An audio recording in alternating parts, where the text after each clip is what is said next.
The shy waitress greeted the billionaire's deaf mother, but what she said in sign language shocked everyone. Subscribe now or this might be our last meeting. Follow, comment, and share to stay connected. Don't miss out. Let's dive in. The crystal chandelier cast dancing shadows across the marble floors of Le Bernardin as Ana Martinez adjusted her black uniform for the third time that evening. Her hands trembled slightly, not from nerves about serving Manhattan's elite, but from the familiar weight of hiding who she really was. At 24, she had perfected the art of invisibility, moving through the restaurant like a ghost with a smile. "Table 12 needs their wine refilled," called Sarah, the head waitress, barely glancing up from her order pad. "And try not to spill anything on Mr. Blackwood tonight. He's already complained twice about the temperature in here." Anna nodded, gathering the bottle of Chateau Margaux that cost more than she made in a month. Marcus Blackwood. Even his name sounded like money. Old money, new money. The kind of money that made people bow their heads and avert their eyes. She'd been serving his table for 3 months now, and he'd never once looked at her as anything more than a piece of furniture. The dining room hummed with the quiet conversations of people who never worried about rent, about medical bills, about whether they'd have enough left over for groceries after paying for their children's school supplies. Anna knew that world intimately. She'd lived in it once in what felt like another lifetime. "Excuse me, miss." The voice was sharp, commanding, with just a hint of impatience that made Anna's spine straighten automatically. She turned to find Marcus Blackwood standing closer than she'd expected, his steel gray eyes fixed on her with an intensity that made her stomach flutter inappropriately. He was tall. She had to tilt her head back to meet his gaze, with dark hair that looked like it had been styled by someone who charged more per hour than Anna made in a week. His suit was immaculate, probably Italian, definitely expensive. "Your wine, sir," Anna said softly, lifting the bottle slightly. "Not for me." Marcus gestured toward the elegant woman sitting at the table behind him. "My mother. She's been trying to get your attention for the past 10 minutes. Anna's gaze shifted to the woman and her heart clenched. Mrs. Blackwood was probably in her early 60s with silver hair pulled back in a classic chignon and kind eyes that seemed to hold a universe of stories. She was making subtle hand gestures, her face lit with a hopeful smile. Without thinking, Anna set the wine bottle on the nearest table and approached Mrs. Blackwood. "Good evening," she signed, her hands moving with practiced grace. "How may I help you?" The woman's face transformed with delight, her hands dancing as she responded. "Oh, how wonderful. I was hoping to compliment the chef on the salmon. It reminds me of a dish I had in Paris years ago. I'll make sure he receives your kind words." Anna signed back, genuinely smiling for the first time all evening. "Would you like me to ask him about the preparation? I believe he uses a special herb blend." Behind her, she was vaguely aware that the entire restaurant had grown quieter, but she was focused on Mrs. Blackwood's animated response about her travels through France and how few people took the time to really communicate with her. "You're very kind," the older woman signed. "Most people just smile and nod when they realize I'm deaf." "You sign beautifully. Where did you learn?" "I studied linguistics in college," Anna replied automatically, then froze as she realized what she'd just revealed. "Linguistics?" Marcus's voice cut through the moment like a blade.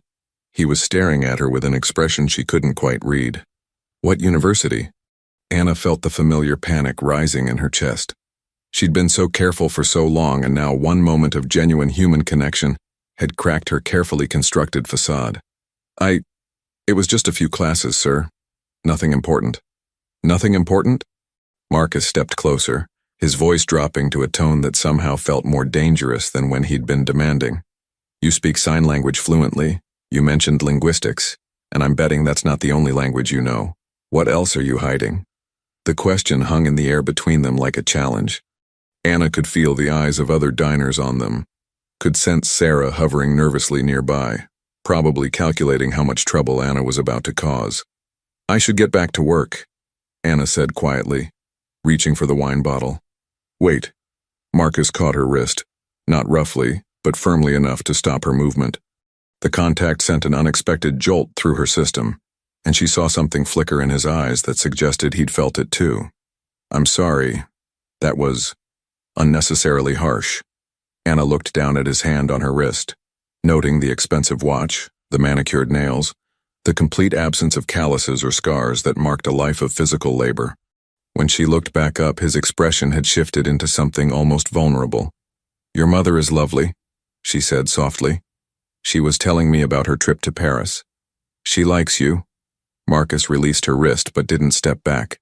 "She doesn't like many people. Maybe because most people don't take the time to really listen." The words slipped out before Anna could stop them, carrying more edge than she'd intended. Marcus's eyebrows rose slightly, and for a moment she thought she saw the hint of a smile. "And you think I don't listen? I think you're used to people telling you what you want to hear." This time his smile was definitely real, transforming his entire face. "You know, you're probably right. But you didn't answer my question about the universities." Anna felt trapped, caught between the truth that could destroy her carefully built new life and the growing curiosity in Marcus's eyes. Mrs. Blackwood was watching their exchange with obvious interest, her knowing smile suggesting she understood more than either of them realized. "Columbia," Anna said finally, the word feeling like a confession. "I studied at Columbia." Marcus's expression shifted through several emotions: surprise, confusion, and something that might have been respect. "Columbia has an excellent linguistics program. What made you decide to change careers?" The innocent question hit Anna like a physical blow. How could she explain that she hadn't decided anything? That her career, her life, her entire future had been stolen from her by the person she'd trusted most? That she was working as a waitress, not by choice, but because it was the only job she could get after her reputation had been systematically destroyed? "Sometimes life doesn't go according to plan," she said instead, proud that her voice remained steady. "No," Marcus said quietly, his gray eyes studying her with uncomfortable intensity. "I suppose it doesn't." Mrs. Blackwood gestured to Anna, breaking the tension that had been building between them.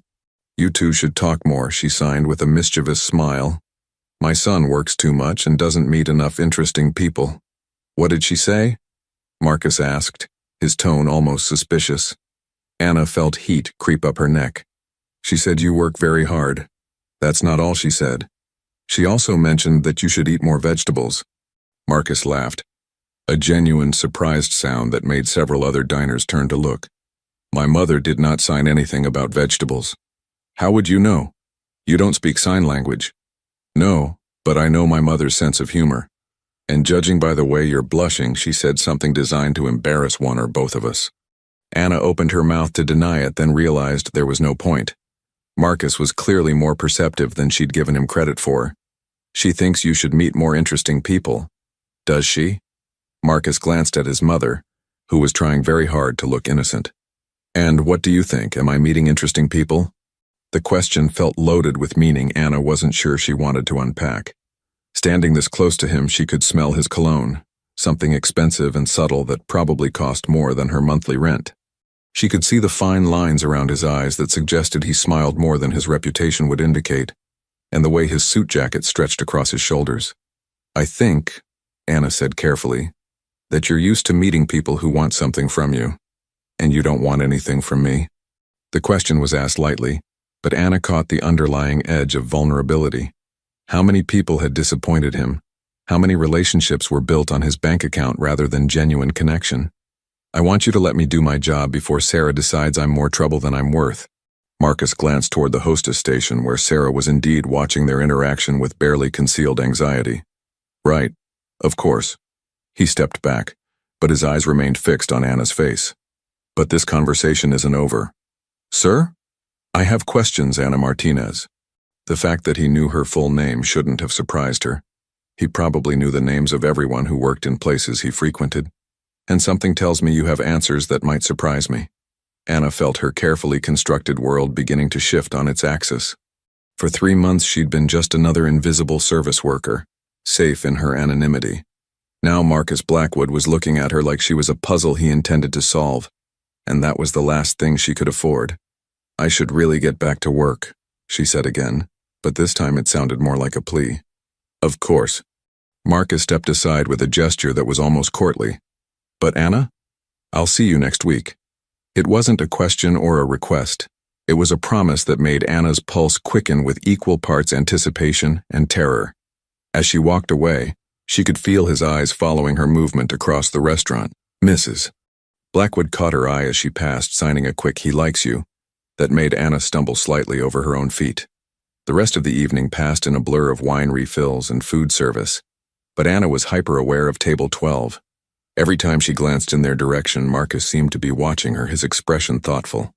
When they finally left, he paused at her station. "Have a good evening, Anna," he said quietly, then leaned closer. "And next time, maybe you can tell me about Paris. I have a feeling your story about studying there might be more interesting than you're letting on." Anna's blood turned to ice. She'd never mentioned Paris, Mrs. Blackwood had. But somehow Marcus had connected dots that Anna had been desperate to keep separate. As she watched him guide his mother toward the exit, Anna realized that her carefully maintained anonymity had just shattered completely. Marcus Blackwood wasn't just curious about her anymore. He was investigating.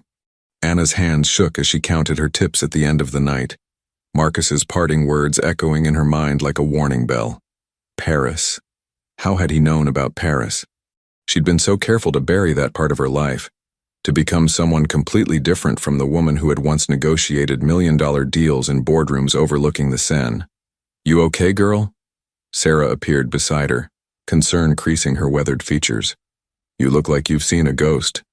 "I'm fine," Anna lied, shoving the crumpled bills into her purse. "Just tired. That Blackwood guy really had you rattled. What was all that hand-waving about?" Anna forced a smile. "His mother is deaf.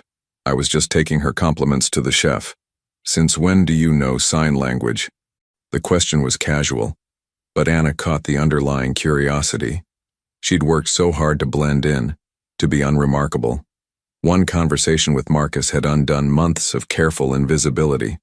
"I picked up a few things in college," Anna said, hoping her voice sounded more casual than she felt. "Nothing fancy." Sarah's expression suggested she wasn't entirely convinced, but she let it drop. "Well, whatever you did, you made an impression." He left a $200 tip. Anna's stomach dropped. "What?" $200 for a 30-minute dinner. Sarah's eyes gleamed with a mixture of envy and suspicion. Rich guys don't tip like that unless they're planning to come back for more than just the salmon. The implication in Sarah's tone made Anna's skin crawl. "It's not like that. Honey, I've been working restaurants for 20 years. It's always like that with men like him. Just be careful, okay? Guys with that kind of money don't play by the same rules as the rest of us." Anna nodded. But Sarah's warning felt like closing the barn door after the horses had already escaped. Marcus Blackwood wasn't interested in her the way Sarah thought. He was interested in her secrets, and that was infinitely more dangerous. The subway ride to her studio apartment in Queens felt longer than usual, every shadow seeming to hide potential threats. Anna had spent the last 2 years looking over her shoulder, waiting for David Chen to finish what he'd started. Her ex-fiancé had been methodical in his destruction of her life. First her reputation, then her career, finally her finances. The only thing that had saved her from complete ruin was her ability to disappear. But if Marcus started digging into her background, how long before David realized she wasn't as destroyed as he'd believed?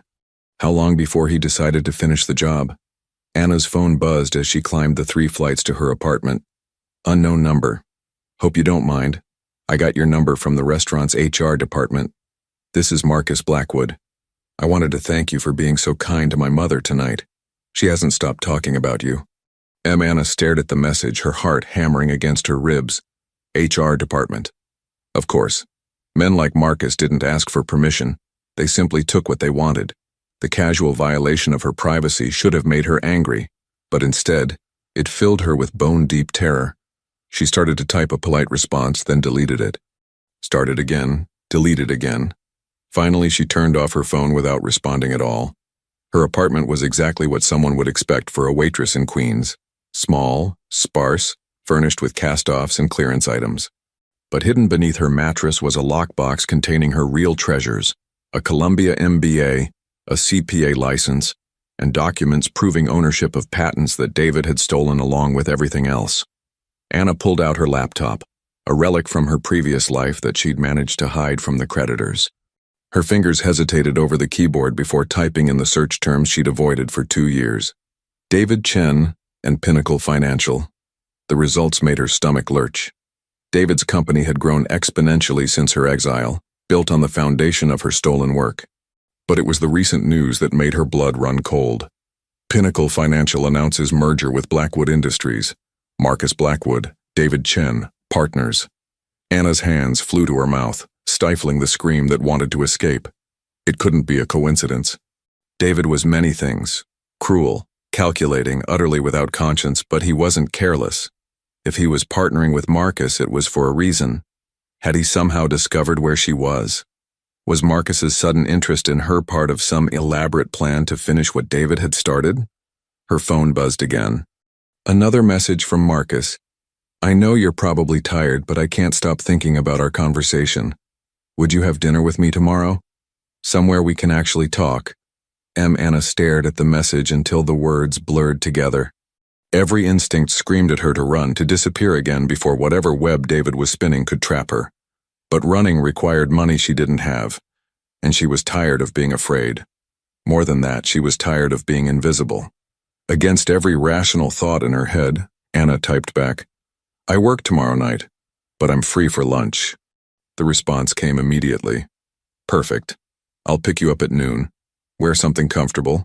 I have a feeling we're going to be doing a lot of talking. Anna set her phone aside and buried her face in her hands.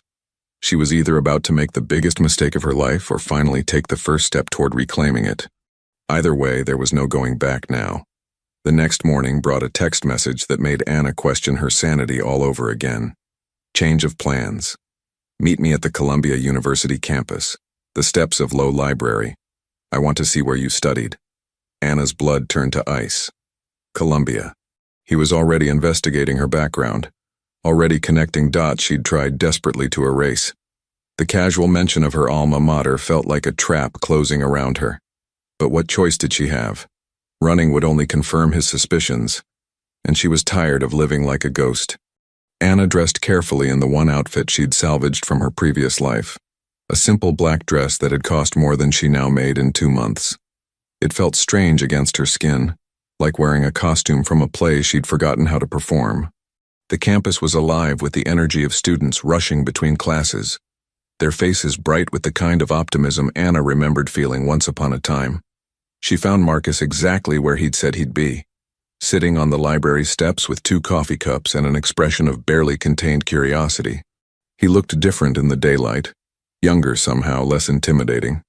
His dark hair caught the autumn sunlight, and he'd traded his expensive suit for dark jeans and a cashmere sweater that probably cost more than Anna's monthly rent, but looked effortlessly casual. You found me, he said, standing to offer her one of the coffee cups. I wasn't sure you'd come. I almost didn't, Anna admitted, accepting the coffee gratefully. It was from the expensive place near campus, she realized, not the usual diner brew she'd grown accustomed to. But you did. Why? The question was asked lightly, but Anna caught the underlying intensity. Everything about Marcus suggested a man accustomed to getting answers, to solving puzzles. She was just his latest mystery to unravel. Because I'm tired of running from my past, she said, surprising herself with the honesty. Marcus's expression shifted, becoming almost gentle. Are you running from something specific or just running in general? What makes you think I'm running at all? Anna, you're 24 years old with a Columbia education and you're working as a waitress in Manhattan. You speak multiple languages, you understand fine wine, and yesterday you corrected my pronunciation of a French word under your breath. Either you're running from something, or you're researching a very elaborate character for a novel. Anna nearly choked on her coffee. You heard that? I hear everything. Occupational hazard of being in business. You learn to notice details other people miss. Marcus settled back down on the steps, gesturing for her to join him. So, what's the story? Bad breakup? Family scandal? Student loans the size of a small country's national debt? His tone was light, almost joking, but Anna could see the sharp intelligence behind his gray eyes. He was giving her an opening to tell him a version of the truth, to control the narrative before he uncovered it himself. All of the above, Anna said finally, settling beside him with careful distance between them. Plus some creative financial planning by someone I trusted. Someone stole from you. It wasn't a question, and the matter-of-fact way he said it made something tight in Anna's chest loosen slightly. No judgment, no pity, just acknowledgement of a fact. Someone stole everything from me, Anna corrected. My work, my reputation, my future. I'm not just running from debt, Marcus. I'm running from the person who destroyed my entire life and convinced everyone that I deserved it. Marcus was quiet for a long moment, his fingers wrapped around his coffee cup. David Chen, he said finally. Anna's cup slipped from her nerveless fingers, coffee splashing across the stone steps. How do you? Because I know David Chen very well, Marcus said quietly. And if he's the one who did this to you, then we have a problem. The world seemed to tilt on its axis. Anna grabbed Marcus's arm without thinking, her fingernails digging into the expensive cashmere. You know him? How do you know him? Marcus looked down at her hand on his arm, then back up to her face. Anna, David Chen is my business partner. We're about to close the biggest deal of both our careers. The words hit Anna like physical blows. Of course David would find a way to insert himself back into her life just when she was starting to feel safe. Of course he would use someone like Marcus, someone she was actually starting to trust, as his weapon. This is a setup, Anna whispered, releasing Marcus's arm and starting to stand. This whole thing, the restaurant, your mother, the interest in my background, he sent you. No. Marcus caught her wrist, his grip firm but not painful. Anna, I swear to you, David has no idea I'm here. I don't know what he did to you, but this, us talking, this has nothing to do with him. I don't believe you. Then let me prove it. Marcus pulled out his phone, scrolling through his contacts. I'm going to call him right now. I'm going to tell him I met someone who went to Colombia, someone who knows him. Watch his reaction. Anna wanted to run, but something in Marcus's expression held her frozen. He pressed the call button and put the phone on speaker. Marcus! David's voice filled the space between them, as smooth and charming as Anna remembered. Perfect timing. I was just reviewing the merger documents. Everything looks… David, quick question. I met someone yesterday who says they know you from business school. Anna Martinez? Linguistics background, worked in finance for a while? The silence that followed was deafening. Anna could practically feel David's shock radiating through the phone connection. Anna Martinez. That name doesn't ring a bell. Should it? The lie came so easily, so smoothly, that Anna felt nauseated. 2 years of her life, 2 years of love and trust and shared dreams, and David could dismiss her existence without even a pause. Maybe I misunderstood, Marcus said, his eyes never leaving Anna's face. She seemed pretty sure she knew you. Said you worked together on some financial projects. You know how it is, Marcus. Business school creates a lot of casual connections. Maybe we were in a study group together or something. I honestly can't place her. Anna made a sound somewhere between a laugh and a sob. A study group. 3 years of partnership, 2 years of engagement, and David was reducing their relationship to a casual study group. Right. Well, if you remember anything, let me know. I'll talk to you later about the Steinberg contracts. Of course. And Marcus? Be careful about people claiming to know me from the past. You'd be surprised how many people try to use fake connections to get close to successful men like yourself. The call ended, leaving Anna and Marcus sitting in stunned silence. Fake connections, Anna repeated numbly. That's what our engagement was, apparently. A fake connection. Marcus was staring at his phone like it had personally offended him. You were engaged to David Chen. For 2 years. We were business partners for 3 years before that. Anna felt disconnected from her own voice, like she was listening to someone else tell her story. We built Pinnacle Financial together. Every algorithm, every client strategy, every innovation that made the company successful. That was my work, my ideas. And he stole it all. He did more than steal it. He made sure everyone believed I was the one stealing from him. Falsified documents, manipulated financial records, convinced our clients that I was embezzling. By the time I realized what was happening, he'd already filed charges against me and frozen all my accounts. Marcus's jaw was clenched so tight Anna could see the muscle jumping beneath his skin. The charges didn't stick, obviously, or you'd be in prison. They didn't stick because David dropped them at the last minute, said he didn't want to ruin my life over a misunderstanding. Made himself look magnanimous while ensuring that everyone still believed I was guilty. Who drops theft charges against someone unless they're absolutely certain the person is guilty but they're feeling charitable? That's… Marcus ran a hand through his hair, displacing the careful styling.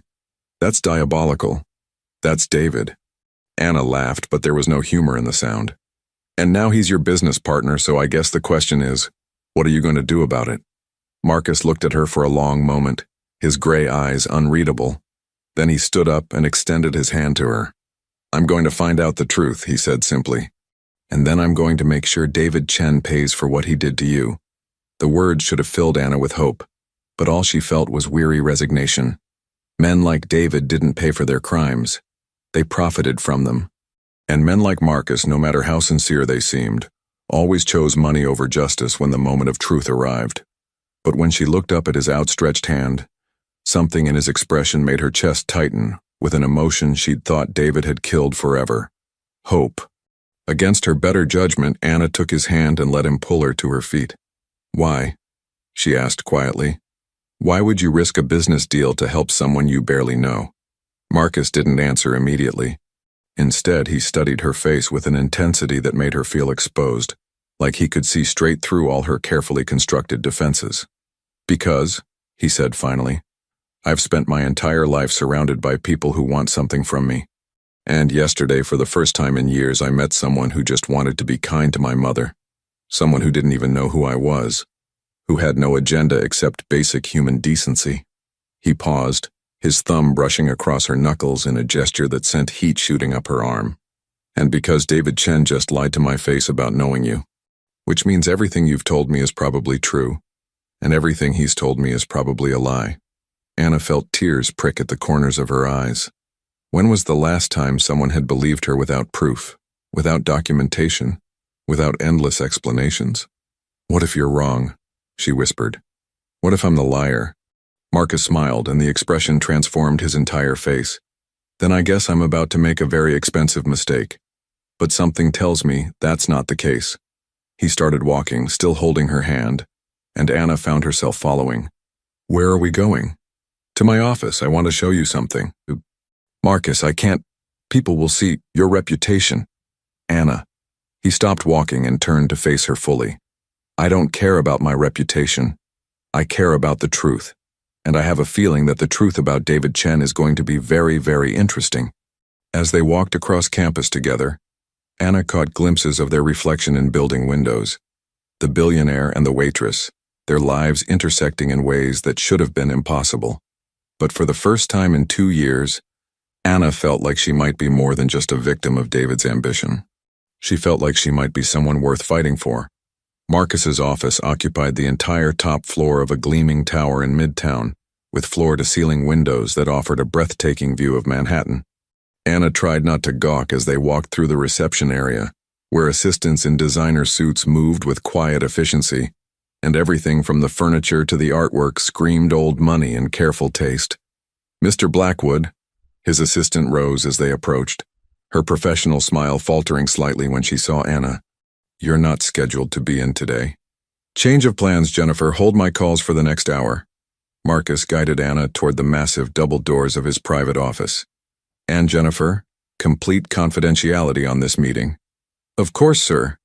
Anna felt the weight of Jennifer's curious gaze as they passed, and she was acutely aware of how out of place she looked in her simple black dress amid all this corporate luxury. Marcus's office was even more impressive than the reception area, a masculine space of dark wood and leather that somehow managed to feel warm rather than intimidating. Drink? Marcus moved toward a sidebar that looked like it contained bottles worth more than Anna's annual salary. I'm fine, thank you. Anna remained standing near the door, suddenly unsure why she'd agreed to come here. Marcus, what exactly are you hoping to accomplish? Even if everything I've told you is true, David is still your business partner. You can't just... Can't what? Hold him accountable for his actions? Marcus poured himself 2 fingers of what looked like very expensive scotch. Anna, if David Chen destroyed your life for his own profit, then he's exactly the kind of person I don't want as a partner. But the money, there's always another deal. Marcus settled into one of the leather chairs facing his desk and gestured for Anna to join him. There's not always another chance to do the right thing. Anna perched on the edge of the opposite chair, her entire body tense with nervous energy. You say that now, but when you see the numbers involved, when your board starts asking questions, my board works for me, not the other way around. Marcus's tone was mild, but Anna caught the steel underneath. And the numbers don't matter if they're built on fraud. He leaned forward, his gray eyes intense. Tell me about the patents, Anna. David's company has registered 17 patents in the last 2 years, all related to algorithmic trading and risk assessment. How many of those did you develop? Anna's breath caught. How did you? Because I've been reviewing Pinnacle's assets as part of our due diligence, and something about the filing dates bothered me. 17 patents, all filed within 6 months of each other, all supposedly developed by David's team. Marcus pulled out a tablet and scrolled through several documents. But when I looked at David's educational background, his previous work history, nothing suggested he had the technical expertise to develop this kind of sophisticated financial modeling. Anna felt like the room was spinning. You investigated him? I investigate all my potential partners. The question is, why didn't I find any mention of you in the company's history? Marcus's voice was gentle, but his questions were surgical in their precision. If you were truly a partner for 3 years, if you contributed to the development of these technologies, there should be records. Incorporation documents, partnership agreements, employee records. Because David erased me. Anna's voice came out barely above a whisper. After he filed the charges, after he convinced everyone I was a thief, he had my name removed from everything. Partnership agreements were rewritten to show that I was only ever an employee. Patent applications were amended to remove my name from the inventor credits. He made it look like I never existed. Marcus was quiet for a long moment, his fingers steepled in front of his face. That level of systematic documentation fraud. Anna, that's not just unethical, that's criminal. Good luck proving it. David is very thorough and he has very expensive lawyers. So do I. Marcus reached for his phone. Jennifer, get me Charles Morrison at Morrison, Webb & Associates. Yes, I know it's Saturday. Tell him it's urgent. Anna shot to her feet. Marcus, no, you can't. This will destroy your deal. Good. Marcus's voice was flat, final. If this deal is built on stolen intellectual property, then it needs to be destroyed. You don't understand what you're risking, and you don't understand what I'm worth. Marcus set his phone aside and stood to face her. Anna, I could lose this entire deal and 10 more like it and still have more money than I could spend in 3 lifetimes. What I can't afford to lose is my integrity. The simple statement hit Anna like a physical blow. When was the last time someone had chosen principles over profit? When was the last time someone had risked anything real to defend her? Why? She asked, the word barely audible. Why are you doing this? Marcus moved closer, close enough that Anna could see the flecks of silver in his gray eyes, could smell the subtle cologne that probably cost more than her monthly rent. Because yesterday you could have simply taken my mother's compliments to the chef and walked away. Instead, you spent 10 minutes talking to her about her travels, asking about her experiences, treating her like a person instead of an inconvenience. He paused, his voice dropping to something almost intimate. Because you speak 5 languages, but you're serving wine for tips. Because you have a Columbia MBA, but you're worried about whether your boss thinks you're more trouble than you're worth. Because everything about you suggests someone who's been systematically diminished by people who should have valued you. Anna felt tears threatening again. You're going to regret this. When the lawyers start asking questions, when your board wants explanations, when David starts fighting back, let me worry about David. Marcus reached out slowly, giving Anna time to pull away, and brushed a tear from her cheek with his thumb. The question is, are you ready to fight back? The touch was gentle, almost reverent, and Anna found herself leaning into it despite every rational thought in her head. I don't know how anymore. He took everything, Marcus. My work, my reputation, my confidence. I don't even know who I am without all of that. I know who you are. Marcus's other hand came up to frame her face, his touch warm against her skin. You're someone who spent 3 years building a company from nothing. Someone who developed technology advanced enough to make David Chen willing to commit fraud to steal it. Someone who lost everything and still found the grace to be kind to a lonely old woman in a restaurant. His thumbs traced across her cheekbones, and Anna felt something inside her chest crack open, something that had been frozen solid for 2 years. You're someone worth fighting for, Anna Martinez. The question is, do you believe that? Anna stared up at him, This impossible man who was willing to risk millions of dollars for someone he'd known for 2 days. Everything about the situation was insane. The timing, the circumstances, the way her heart was racing from his touch. But for the first time in 2 years, Anna felt like herself again. Not the diminished, frightened woman David had created, but the person she'd been before. Intelligent, capable, worth defending. "I want to believe it," she whispered. "Then let me prove it to you." Before Anna could ask what he meant, Marcus's phone buzzed. He glanced at the screen and his expression hardened. "What is it?" Anna asked. "Text from David. He wants to move up our meeting to Monday, says he has some exciting new developments to discuss." Anna felt ice form in her stomach. "Marcus, you have to be careful. If he even suspects that you know about me, he won't. Because as far as David Chen knows, I'm just another greedy businessman interested in his profit margins." Marcus's smile was sharp, predatory. He has no idea what's coming. Anna wanted to warn him again, to explain just how dangerous David could be when cornered. But the determination in Marcus's eyes reminded her of something she'd almost forgotten. What it felt like to have someone in her corner. Someone willing to fight her battles alongside her. "What do you need me to do?" she asked quietly. Marcus's expression softened. "I need you to trust me. Can you do that?" Trust. The word that David had weaponized against her. That she'd sworn never to give to anyone again. But looking into Marcus's gray eyes, Anna felt something she hadn't experienced in 2 years. The tentative beginning of faith. "Yes," she said, and meant it. "I can do that."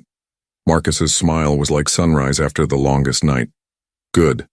Because Monday morning, David Chen is going to discover that his past has finally caught up with him." As Marcus pulled her into his arms, Anna allowed herself to hope that maybe, just maybe, justice wasn't as dead as she'd believed. And if it was, at least she wouldn't be facing David's wrath alone this time. For the first time in 2 years, Anna Martinez was no longer running. She was ready to fight back. Monday morning arrived with the kind of gray, overcast sky that seemed to mirror Anna's mood as she sat in the coffee shop across from Marcus's building, watching the entrance through rain-streaked windows. He'd insisted she stay away from the office during his meeting with David, but she couldn't bring herself to go home and wait helplessly while her future was decided by 2 men in expensive suits. Her phone buzzed. "Meeting starts in 10 minutes. Remember, whatever happens, David doesn't know you're involved. Stay safe." Anna's hands trembled as she typed back, "Be careful. He's more dangerous than you think." The response came immediately. "I know, but so am I." Anna stared at the message, trying to draw comfort from Marcus's confidence. But she knew David in ways Marcus couldn't imagine. Knew how he could twist the truth, how he could make victims look like villains and monsters look like heroes. She'd watched him destroy other people's lives with the same calculating precision he'd used on her. 43 floors above her, Marcus Blackwood was about to discover just how thoroughly David Chen had played them all. Marcus straightened his tie and checked his reflection in the conference room's floor-to-ceiling windows. Everything had to be perfect. His appearance, his demeanor, his questions, his... David could never suspect that this was anything more than routine due diligence. "Mr. Blackwood?" Jennifer's voice came through the intercom. "Mr. Chen has arrived. Send him in." The conference room doors opened, and David Chen walked in with the kind of confident stride that belonged to a man who believed he owned the world. He was shorter than Marcus had remembered, with perfectly styled black hair and a smile that seemed genuine, until you looked closely at his eyes. "Marcus, good to see you." David extended his hand with practiced warmth. "Thanks for moving this up. I know your schedule is insane." "Not a problem." Marcus shook the offered hand, noting the firm grip, the expensive watch, the manicured nails. Everything about David screamed success, competence, trustworthiness. "Coffee? Please." "So, I've been thinking about our timeline, and I believe we can accelerate the merger by at least 6 weeks. My team has identified some additional assets that weren't in the original proposal." Marcus poured coffee from the silver service, his movements deliberately casual. "Additional assets? Intellectual property mainly. Some proprietary algorithms that we've been developing internally." David accepted the cup with a grateful nod. "I wanted to run the numbers by you before we involve the lawyers." "I appreciate that." Marcus settled into his chair. Every muscle in his body coiled with tension he was determined not to show. Tell me about these algorithms. Are they related to the risk assessment protocols you mentioned last month? David's smile widened. Exactly. Revolutionary stuff, really. Predictive modeling that can identify market patterns up to 18 months in advance. It's going to revolutionize how we approach portfolio management. Impressive. Your team developed these in-house? Absolutely. My lead researcher is brilliant. PhD from MIT. Years of experience in quantitative analysis. We've been working on this technology for over 3 years. Marcus nodded thoughtfully, making notes on the legal pad in front of him. And this researcher, they're comfortable with the merger, no concerns about intellectual property rights, patent disputes, that sort of thing. None at all. Clean development chain, all work done under company contract. My legal team has been very thorough about documentation. The lies came so smoothly, so confidently, that Marcus felt a cold rage building in his chest. Anna had been right. David was a master manipulator, capable of rewriting history without even breaking stride. That's excellent. You know how important clean IP chains are in deals this size. Marcus set down his pen and leaned back. I have to ask, though, 3 years of development seems like a significant investment for a company Pinnacle's size. How did you fund the research and development? David's smile flickered for just a moment, so briefly that Marcus almost missed it. Initial funding came from private investors. Then we reinvested profits as the technology proved viable. Smart money management. And your lead researcher, the MIT PhD, they've been with you the entire 3 years? Oh, longer than that. Academic background is impressive, but real-world application is what matters. We've built something truly special together. Marcus felt sick. Every word out of David's mouth was a calculated distortion of the truth, a theft not just of Anna's work, but of her very existence. The casual way he referred to their partnership, while erasing her completely, was breathtaking in its cruelty. I'd love to meet this researcher. Always interested in the minds behind the innovation. David's pause was barely perceptible. Unfortunately, he's in Singapore right now, working on implementation with our Asian partners. Very hands-on approach, you understand.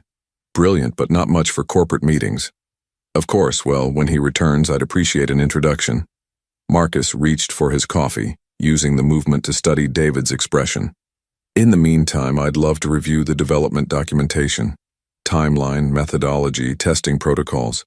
My technical team will want to understand the architecture before we finalize terms.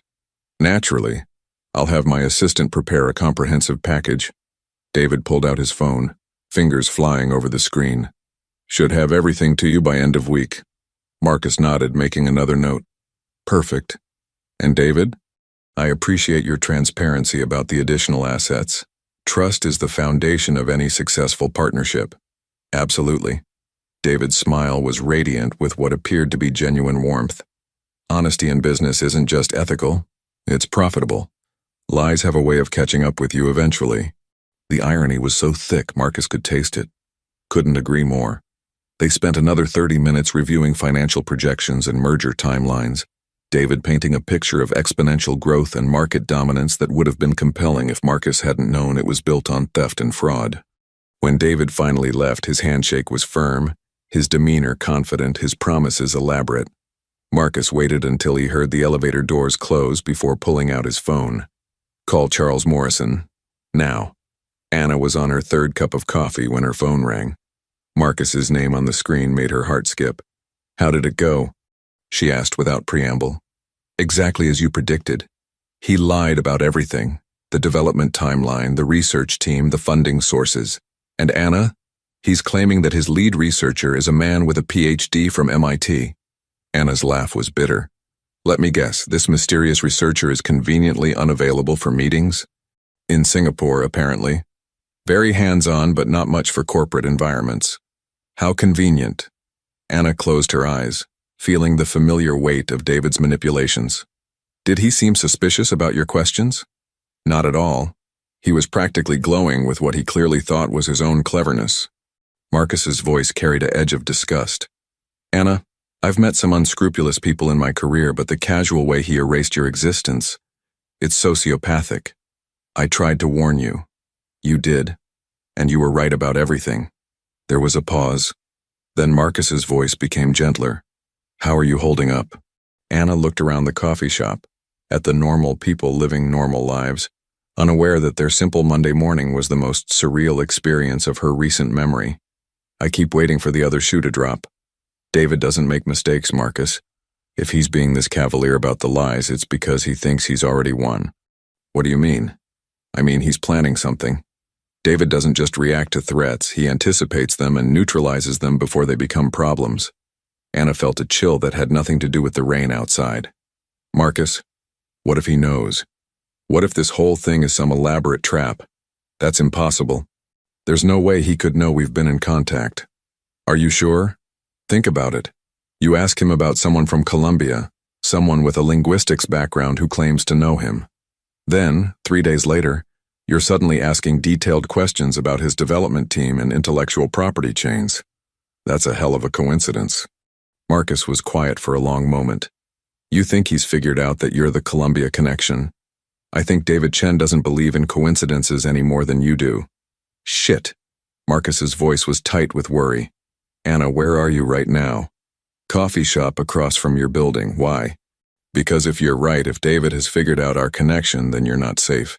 He destroyed your life once when you were an inconvenience. What do you think he'll do if he sees you as a direct threat? Anna felt ice forming in her stomach.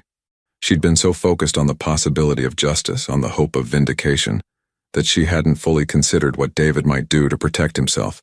And David had never been one to leave loose ends. Marcus, I should disappear. Tonight. Leave the city, change my name again. No. Marcus's voice was firm. Running didn't work the first time, and it won't work now. David will just follow you, and next time you won't have anyone watching your back. Then what do you suggest? I suggest we force his hand. Make him come to us instead of letting him hunt you down on his timeline. Anna's grip tightened on her phone. That's suicide. You don't understand what he's capable of, and you don't understand what I'm capable of. Marcus's tone carried a confidence that was both reassuring and terrifying. Anna, I didn't build a billion-dollar company by backing down from fights. And I sure as hell am not going to let David Chen intimidate the woman I... He stopped abruptly and Anna's heart stuttered. The woman you what? She whispered. The woman I care about, Marcus said quietly. More than I should, considering we've known each other for 3 days, but there it is. Anna felt tears prick at the corners of her eyes. Marcus, I know it's crazy. I know the timing is terrible and the circumstances are impossible, but I haven't been able to stop thinking about you since Saturday night. The way you talked to my mother, the way you stood up to me when I was being an ass, the strength it took to rebuild your life after David destroyed it. You barely know me. I know enough. I know you're brilliant and kind and stronger than you think you are. I know you deserve justice, and I know I want to be the one to help you get it. Marcus paused. And I know that I'm not letting David Chen hurt you again. Anna wiped away a tear, amazed that she had any left after 2 years of crying. What if we can't prove what he did? What if his lawyers are better than yours? What if... Then we'll deal with that when it happens. But Anna, I need you to trust me. Can you do that? Trust. The word that had become her enemy. The concept that David had poisoned so thoroughly that Anna had thought she'd never be able to embrace it again. But sitting in this ordinary coffee shop listening to Marcus promise to fight for her, Anna felt something shift in her chest. Maybe trust wasn't about never being hurt again. Maybe it was about believing that someone was worth the risk of being hurt. Yes, she said softly. I trust you. Good. Because I have a plan. 20 minutes later, Anna was back in Marcus's office listening to him outline a strategy that was either brilliant or completely insane. You want me to call David directly? Anna stared at him like he'd lost his mind. Marcus, that's exactly what he's expecting. He's probably already planning how to use any contact from me against us. That's what makes it perfect. Marcus was pacing behind his desk, his energy crackling with determination. He expects you to hide, to stay in the shadows while other people fight your battles. The last thing he's prepared for is you walking straight into his office and demanding answers. Because it's suicide. Because it's unexpected. Marcus stopped pacing and fixed her with an intense stare. Anna, think about it. For 2 years you've been running from David, letting him control the narrative. What if you stopped running? What if you took control back? Anna felt a flutter of something that might have been excitement mixing with her terror. Even if I wanted to confront him, which I don't, what would be the point? He'll just lie, manipulate, turn it around on me like he always does. Not if you're not going in alone. Marcus pulled out his phone. I'm going to call David right now. I'm going to tell him that my technical team has identified some inconsistencies in his IP documentation, and I need to meet with his lead researcher to clarify a few points. He'll make excuses. The researcher's in Singapore, remember? Then I'll tell him it's urgent enough to bring the researcher back. I'll make it clear that the deal depends on it. Marcus's smile was sharp. Trust me, David won't risk losing this merger over a simple meeting. Anna felt her pulse quicken. And then? Then you walk into that meeting as Dr. Anna Martinez, independent consultant specializing in algorithmic trading systems. Someone I've hired to verify the authenticity of his intellectual property. The audacity of the plan took Anna's breath away. He'll recognize me immediately. Of course he will. And he'll be so shocked that he'll reveal more than he intends to. David's strength is his ability to control situations, to manipulate from the shadows. But put him face to face with someone he thought he'd destroyed, someone who's clearly not the broken victim he expected. He'll make mistakes. Anna could see the logic, but the thought of facing David again made her feel sick. What if he refuses to meet? What if he calls security? What if he tries to have me arrested? On what charges? Being in a business meeting? Anna, you're not a fugitive. You were never even formally charged with anything. David's power over you exists only as long as you believe it does. Marcus moved around the desk to stand in front of her, his hands settling gently on her shoulders. I know you're scared. I know the last time you trusted someone it ended in disaster. But this time is different. How? Because this time you're not alone. This time you have someone who believes you. Someone who's willing to fight for you. This time, you have me. Anna looked up into his gray eyes and saw something that made her chest tighten with emotion. Not pity, not charity, but genuine care. Respect. The kind of partnership she'd thought she'd had with David, but real this time. What if we're wrong? She whispered. What if this destroys your company, your reputation, everything you've worked for? Marcus's hands moved to cup her face, his thumbs brushing across her cheekbones. Then I'll rebuild. But Anna, I can't rebuild my integrity if I walk away from this.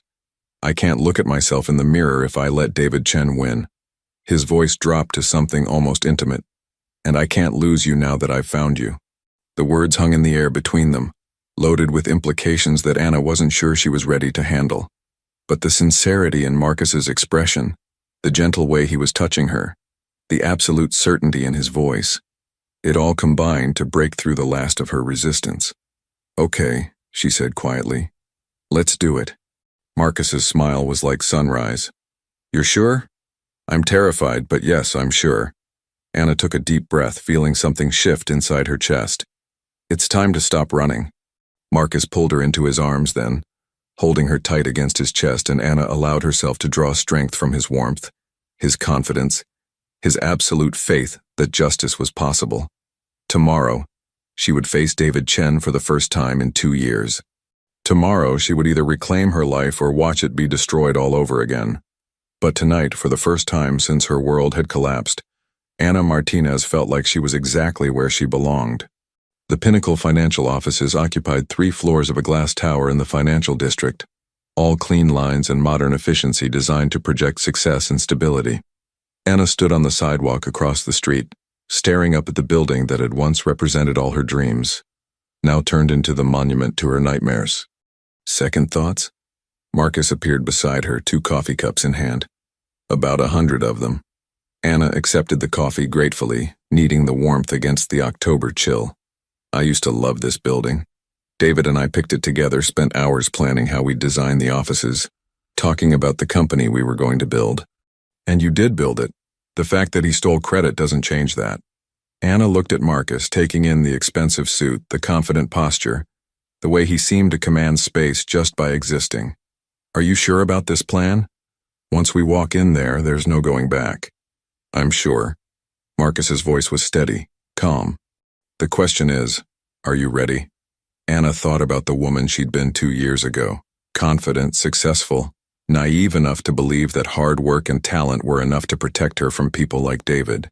Then she thought about the woman she'd become, scared, diminished, invisible. But standing here with Marcus, feeling his absolute faith in her, Anna realized she didn't want to be either of those women anymore. She wanted to be someone new, someone who had been broken but had learned how to rebuild herself stronger. "I'm ready," she said, and meant it. They crossed the street together, Marcus's hand warm and reassuring on the small of her back. The lobby was exactly as Anna remembered. Marble floors, abstract art, the kind of understated luxury that whispered rather than shouted about money. The security guard at the front desk looked up as they approached, his expression shifting to professional attention when he recognized Marcus. "Mr. Blackwood." "Good afternoon, sir." "Good afternoon, James. We're here to see David Chen. He's expecting us." "Of course, sir. 32nd floor. The elevators are—" "I remember," Anna said quietly, then caught herself. James was looking at her with puzzled recognition, clearly trying to place where he'd seen her before.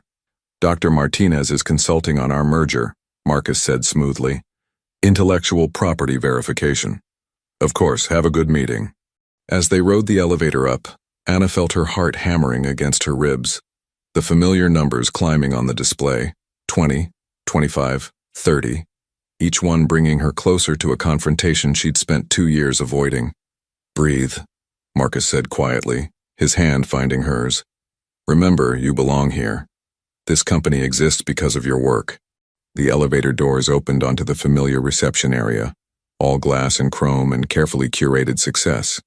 Behind the reception desk sat a young woman Anna didn't recognize.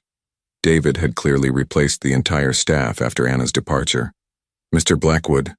The receptionist stood with practiced smile. "Mr. Chen is waiting for you in the main conference room." They followed her down a hallway lined with framed articles about Pinnacle's success, awards for innovation, photos of David at various industry events. Anna's stomach clenched as she realized that in 2 years, David had built an entire mythology around himself, a carefully crafted narrative in which he had never existed. The conference room doors opened, and there he was. David Chen looked exactly the same, perfectly styled black hair, expensive suit, that practiced smile that had once made Anna's heart skip. He was standing at the head of the conference table, clearly positioned to project authority and control, and for a moment Anna felt herself shrinking back into the scared, diminished woman she'd been. Then Marcus's hand pressed against her back, warm and steady, and Anna remembered who she was fighting for. "Marcus!" David's voice was warm, welcoming, giving no sign that anything was amiss. "Right on time. And you must be Dr. Martinez." David's eyes met Anna's across the room, and she saw the exact moment when recognition hit. His face went completely blank for perhaps 3 seconds, long enough for Anna to see shock, calculation, and something that might have been fear flicker across his features. Then the mask slammed back into place. "I'm sorry," David said, his voice carefully modulated. "Have we met before? You look familiar." "You." The casual dismissal, the pretense that she was a stranger, hit Anna like a physical blow. But instead of the crushing despair she'd expected, she felt something else entirely. Rage. Pure, clean, energizing fury that burned away 2 years of fear and self-doubt. "We've met," Anna said quietly, walking into the room with her head held high. "Though I'm not surprised you don't remember. You always were better at forgetting inconvenient people." David's smile never wavered, but Anna caught the slight tightening around his eyes. "I'm afraid I don't follow." "Anna Martinez," she said clearly, extending her hand in a gesture of mock politeness. "Former partner and co-founder of Pinnacle Financial, though I believe your current version of history has me listed as never existed." The silence that followed was deafening. David stared at Anna's outstretched hand like it might bite him, while Marcus watched the entire exchange with sharp attention. "I think there might be some confusion," David said finally, not taking her hand. "Pinnacle has never had a partner named Anna Martinez." "Really?" Anna pulled out her phone and opened a photo album she'd thought she'd never use again. "Then perhaps you can explain these." She showed him the screen, a photo of David and Anna at Pinnacle's launch party, arms around each other, both grinning at the camera. David's face in the photo was radiant with what had appeared to be genuine love and pride. David glanced at the photo and shrugged. I attend a lot of industry events. I'm sure I've taken pictures with hundreds of people over the years. Anna swiped to the next photo. David and Anna in the office late at night working on code together, her engagement ring clearly visible on her left hand. Then another, David kissing Anna's cheek at what was clearly an intimate dinner, not a business function. Hundreds of people, Anna repeated quietly. Is that what I was to you, David? Just another face in the crowd? I'm sorry, but I really don't know what you're hoping to accomplish here. David turned to Marcus with an expression of professional confusion. Marcus, I'm not sure what this woman has told you, but this woman, Marcus interrupted, his voice deadly quiet, is Dr. Anna Martinez, who holds patents for 17 of the technologies your company claims to have developed. The same technologies you've been trying to sell to me as part of our merger. David's mask slipped for just a moment, and Anna saw real fear flash across his face. That's impossible. All of Pinnacle's intellectual property was developed internally by my team. Your team, Anna repeated. You mean the team of one MIT PhD who's conveniently in Singapore and unavailable for meetings? I don't know what game you're playing here. I'm not playing anything, David. Anna's voice was steady now, strengthened by 2 years of pain that had finally found its purpose. I'm here to collect what you stole from me. David laughed, a sound that was probably meant to convey incredulous amusement but came out strained and artificial. Stole? That's a very serious accusation. Yes, it is. Anna pulled out a tablet and opened a file folder. Would you like to see the original development notes for the risk assessment algorithm? The ones written in my handwriting dated 6 months before you filed the patent? Or perhaps the emails where you asked me to explain the technical specifications because you couldn't understand the code? David's face was beginning to show cracks in its composure. Anyone can forge documents. Anyone can, Anna agreed. But these aren't forgeries. They're backups from my personal cloud storage, complete with metadata showing when they were created, when they were last modified, what device they were created on. She looked directly into David's eyes. Would you like to explain to Marcus why the foundational technology for your company was developed on my personal laptop? This is ridiculous. David turned to Marcus, desperation beginning to creep into his voice. Marcus, surely you can see what this is. Some disgruntled former employee trying to… Former employee? Anna's voice cut through his protestations like a blade. Is that what you're calling it now? David, we were engaged for 2 years. We built this company together. We shared a bed, shared a life, shared dreams about the future we were going to create. She stood up, moving around the table until she was close enough to see the fear in David's eyes. And when you decided you wanted it all for yourself, you didn't just steal my work. You stole my life. You destroyed my reputation, froze my assets, turned everyone against me, and then had the audacity to act like I never existed. You filed fraud charges against me that you knew were false, then dropped them at the last minute to make yourself look magnanimous while ensuring everyone still believed I was guilty. Anna's voice was gaining strength with every word. You rewrote our partnership agreements to make me look like just an employee. You removed my name from patent applications. You erased me, David. David looked between Anna and Marcus, clearly calculating his options. Even if any of that were true, it is true, Marcus said quietly. Every word of it. David's attention snapped to Marcus. You believe her? Marcus, this woman is clearly unstable. She's telling the truth. Marcus pulled out his own tablet, opening it to a document Anna recognized. Because my legal team has spent the last 3 days investigating Pinnacle's intellectual property claims, and guess what we found?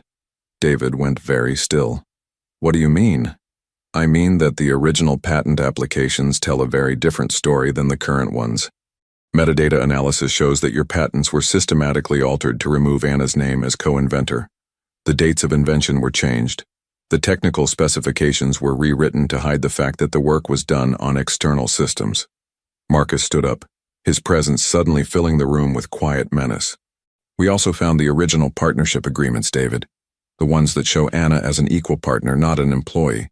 The ones that were altered 6 months after she left the company. David's face had gone pale. Those are sealed corporate documents. You have no legal right. I have every legal right to investigate the intellectual property I'm considering purchasing. Marcus's voice was like ice. And what I've discovered, is that you're trying to sell me stolen goods. This is insane, David said, but his voice lacked conviction. You're talking about destroying a billion-dollar deal based on the word of a woman who created the technology that makes your company valuable, Anna finished. A woman who trusted you with everything and got betrayed for her faith. David looked trapped, his usual smooth confidence completely shattered. Anna, look, maybe we can work something out. If you feel like you deserve compensation for your contributions. Compensation? Anna's laugh was bitter. David, you don't get to negotiate your way out of theft. You don't get to offer me a settlement for stealing my life's work. Then what do you want? Anna looked at this man who had once been everything to her, who had shared her dreams and her bed and her hopes for the future, and felt nothing but cold satisfaction. I want justice, she said simply. I want the world to know who really built Pinnacle Financial. I want my name restored to every patent, every article, every piece of work you've stolen. I want a full accounting of every dollar this company has made using my technology. She paused, her voice dropping to something almost intimate. And I want you to experience what it feels like to lose everything because someone you trusted decided to destroy you.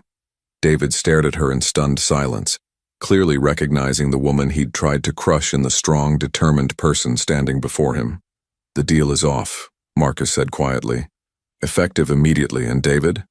I'll be making sure that every potential partner knows exactly what kind of business practices Pinnacle Financial engages in. David shot to his feet, his composure finally cracking completely. You can't do this. The contracts are void due to misrepresentation of assets, Marcus replied calmly. My lawyers are already preparing the documentation. I'll fight this, David said, his voice shaking with rage. I'll destroy both of you. You'll what? Anna stood up, facing David without flinching. Ruin my reputation? Steal my work? Turn everyone against me? You already did all of that, David. You took your best shot, and I survived. She moved closer, close enough to see the fear in his eyes. But this time I'm not alone. This time I have someone who believes me, someone who's willing to fight for the truth. This time, you're the one who's going to lose everything. David looked between Anna and Marcus, his face cycling through rage, desperation, and something that might have been defeat. This isn't over, he said finally. Yes, Anna said quietly. It is. As they walked out of the conference room, leaving David sitting alone at his table, Anna felt a weight lift from her shoulders that she'd been carrying for 2 years. She wasn't the same broken woman who had fled this building in shame and terror. She was someone who had found her strength again, someone who had learned that justice was possible if you were brave enough to fight for it. And she was someone who had found a partner worthy of her trust. 6 months later, Anna stood in the kitchen of Marcus's Tribeca penthouse, watching the sunrise paint the city in shades of gold and pink. The newspaper on the counter bore a headline that still made her smile. Pinnacle Financial founder sentenced to 5 years for corporate fraud. Below it, a smaller story.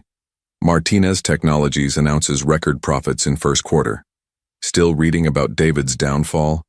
Marcus appeared behind her, wrapping his arms around her waist and pressing a kiss to her neck. Can you blame me? 2 years of nightmares and now he's the one behind bars. Anna leaned back against Marcus's chest, savoring the warmth and security of his embrace. Sometimes I still can't believe it's real. Believe it. Charles's legal team was very thorough. Marcus's voice carried deep satisfaction. Fraud, theft of intellectual property, corporate malfeasance, filing false financial documents. David won't be bothering anyone for a very long time. Anna turned in his arms, looking up at the man who had changed everything. Any regrets about walking away from the biggest deal of your career? Are you kidding? Marcus's smile was soft, genuine. Walking away from that deal was the best decision I ever made. It led me to something much more valuable. What's that? You, he said simply, and kissed her forehead. Though I have to say, watching you rebuild your company from the ground up has been incredible. Martinez Technologies is going to change the industry. Anna felt a familiar flutter of pride. The last 6 months had been a whirlwind of legal battles, patent restorations, and building a new company from scratch. But with her name cleared and her technology returned to her, Anna had discovered that she was even more capable than she'd realized.